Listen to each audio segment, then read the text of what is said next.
नमस्कार, उत्तराखंड समाचार में आपका स्वागत है। मैं कंचन नेगी। सबसे पहले मुख्य समाचार। मुख्यमंत्री पुष्कर सिंह धामी ने नई दिल्ली में प्रधानमंत्री नरेंद्र मोदी से की मुलाकात। चार धाम की तर्ज पर मानसखंड मंदिर माला मिशन की स्वीकृति दिए जाने का किया अनुरोध। प्रदेश के विकास में केंद्र सरकार से मिल रहे सहयोग पर जताया आभार। मुख्यमंत्री ने केंद्रीय गृह मंत्री अमित शाह से प्रदेश के अंतर्राष्ट्रीय सीमाओं वाले जिलों में हिम प्रहरी योजना लागू करने में सहयोग का किया आग्रह। रक्षा मंत्री राजनाथ सिंह से भी की मुलाकात।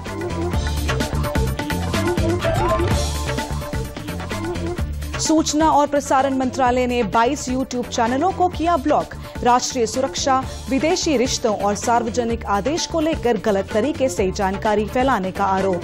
3 ट्विटर, एक फेसबुक अकाउंट और एक न्यूज वेबसाइट भी ब्लॉक। और राज्यपाल गुरमीत सिंह ने उत्तरकाशी स्थित राजकीय पुस्तकालय का किया स्थलीय निरीक्षण।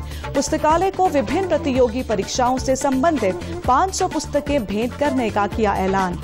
राज्यपाल ने बाबा काशी विश्वनाथ और शक्ति मंदिर के भी किए दर्शन। अब समाचार विस्तार से। मुख्यमंत्री पुष्कर सिंह धामी ने प्रधानमंत्री नरेंद्र मोदी से चार धाम की तर्ज पर कुमाऊं मंडल के पौराणिक स्थलों और मंदिरों को तीर्थाटन से जोड़ने के लिए मानस खंड मंदिर माला मिशन की स्वीकृति दिए जाने का अनुरोध किया है।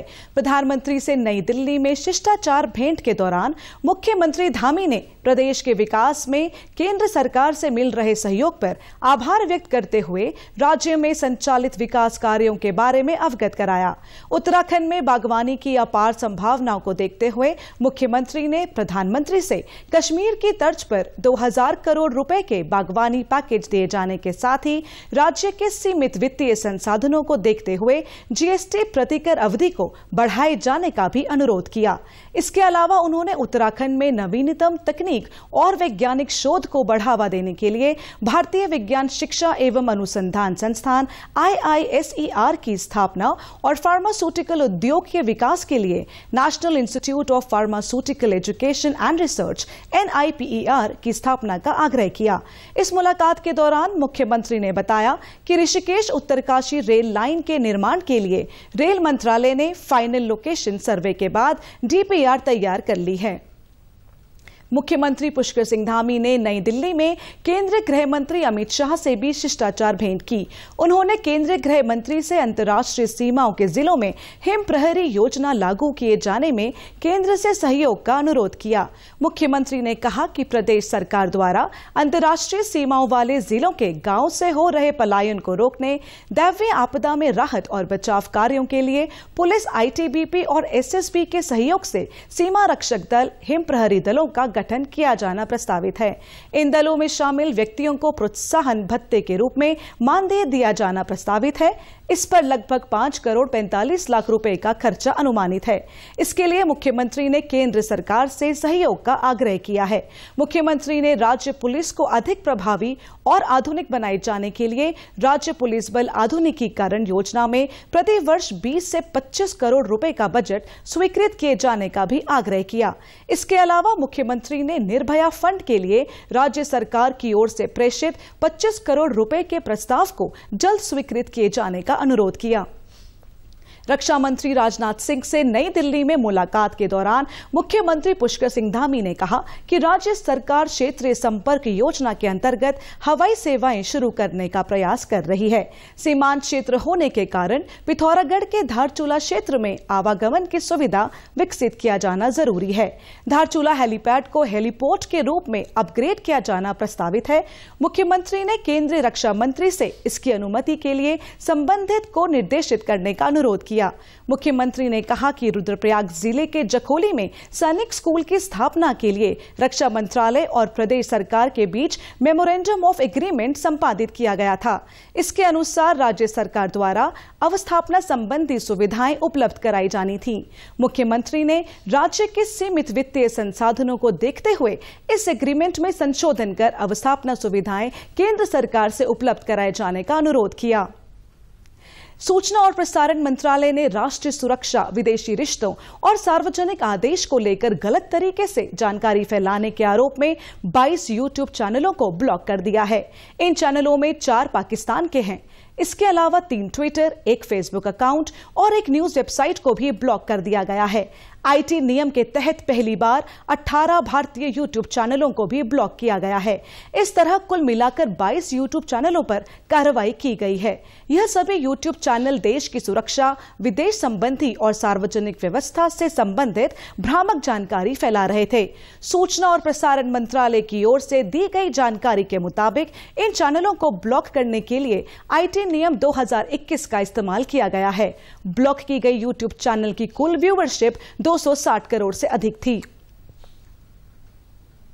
इससे पहले जितने भी यूट्यूब चैनल्स ब्लॉक किए गए थे वो भी भारत के खिलाफ षड्यंत्र रचते थे, दरार पैदा करने का प्रयास करते थे, भ्रम फैलाने का प्रयास करते थे और ये अधिकतर चैनल्स पहले पाकिस्तान से चलते थे। इस बार के जो 22 चैनल्स जिनको ब्लॉक किया गया है यूट्यूब वाले, उनमें से 18 चैनल्स भारत में चलते थे और 4 यूट्यूब चैनल पाकिस्तान से चलते थे। इसके अलावा 3 ट्विटर अकाउंट, एक फेसबुक अकाउंट और एक वेबसाइट को भी ब्लॉक किया गया है। आपको जानकर हैरानी होगी कि ये जो 22 यूट्यूब चैनल जिनको ब्लॉक किया गया है उनके कुल व्यू जो है 262 करोड़। ये जो दुष्प्रचार, भ्रम, भय फैलाने का काम किया जाता था उसका भारत के दुनिया भर के देशों के साथ रिश्तों पर प्रभाव पड़े उस तरह का भी था। कोविड से लेकर दुष्प्रचार किया गया वो भी था। यूक्रेन रशिया के कॉन्फ्लिक्ट को लेकर हो तो उस तरह की बातें भी उनके ऊपर थी। बहुत सारी ऐसी बातें जो आईटी रूल्स के खिलाफ हैं, उसके कंप्लायंट भी नहीं थे और ये सब चीजों पर ध्यान देने के बाद इन 22 यूट्यूब चैनल्स पर कार्रवाई की गई, इनको तुरंत ब्लॉक कर दिया गया है। और मैं आज एक बार फिर विश्वास दिलाता हूं कि जो भी ऐसे यूट्यूब चैनल्स या कोई भी ऐसे डिजिटल प्लेटफॉर्म्स का उपयोग भारत के खिलाफ किया जाएगा दुष्प्रचार करने के लिए, भय भ्रम फैलाने के लिए, या जो भारत की खिलाफ ऐसी ताकतें काम करेंगी उनके खिलाफ इसी तरह से कड़े कदम आगे भी भविष्य में उठाए जाएंगे। राज्यपाल गुरमीत सिंह ने उत्तरकाशी स्थित राजकीय पुस्तकालय का स्थलीय निरीक्षण किया। राज्यपाल ने पुस्तकालय में उपस्थित छात्रों से बातचीत की। इस दौरान छात्रों ने बताया कि वे विभिन्न प्रतियोगी परीक्षाओं की तैयारियों के लिए पुस्तकालय पहुंचते हैं। राज्यपाल ने विभिन्न प्रतियोगी परीक्षाओं की 500 पुस्तकें राजकीय पुस्तकालय को भेंट करने की घोषणा की और पुस्तकालय की स्थापना के लिए जिलाधिकारी मयूर दीक्षित के प्रयासों की सराहना की। इससे पहले राज्यपाल ने बाबा काशी विश्वनाथ और शक्ति मंदिर के दर्शन भी किए।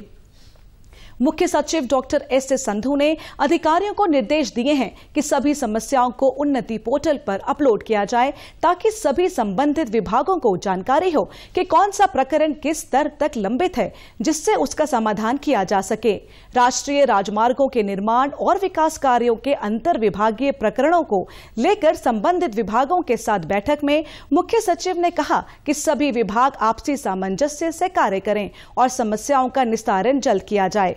मुख्य सचिव ने फॉरेस्ट क्लियरेंस से संबंधित सभी मामलों को भी उन्नति पोर्टल पर अपलोड कर साप्ताहिक मॉनिटरिंग करते हुए निस्तारित करने को कहा। इस बैठक में सभी जिलाधिकारी भी वीडियो कॉन्फ्रेंसिंग के माध्यम से उपस्थित रहे। वित्त मंत्रालय द्वारा पूंजीगत निवेश के लिए राज्यों को वित्तीय सहायता की योजना के तहत उत्तराखंड के लिए 527 करोड़ रुपए स्वीकृत किए गए हैं। इस मद में पहले 365 करोड़ रुपए की धनराशि अवमुक्त की गई थी। अब शेष धनराशि भी अवमुक्त कर दी गई है। देश में 18 वर्ष और उससे अधिक आयु के 84% लोगों को कोविड-19 के टीके लगाए जा चुके हैं। स्वास्थ्य और परिवार कल्याण मंत्री डॉक्टर मनसुख मांडविया ने आज राज्यसभा में एक लिखित उत्तर में यह जानकारी दी।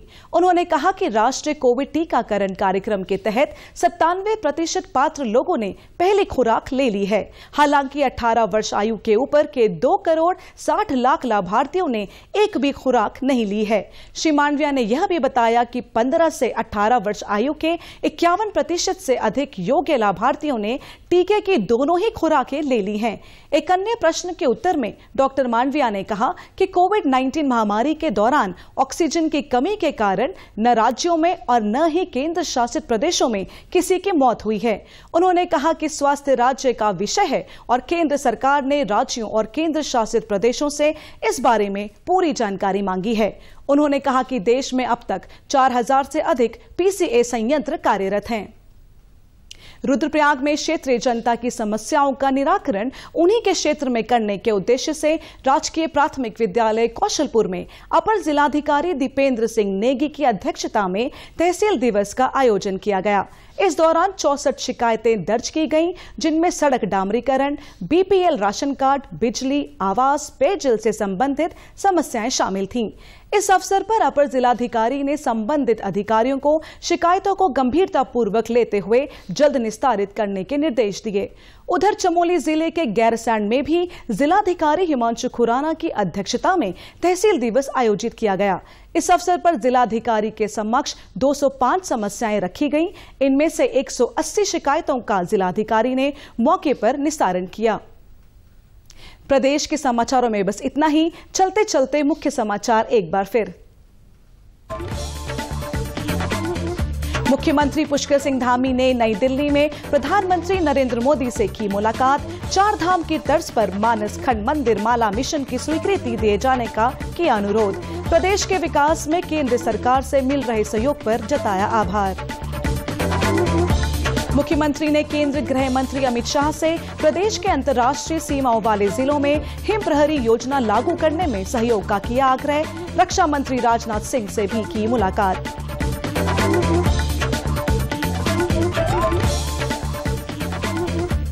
सूचना और प्रसारण मंत्रालय ने 22 यूट्यूब चैनलों को किया ब्लॉक।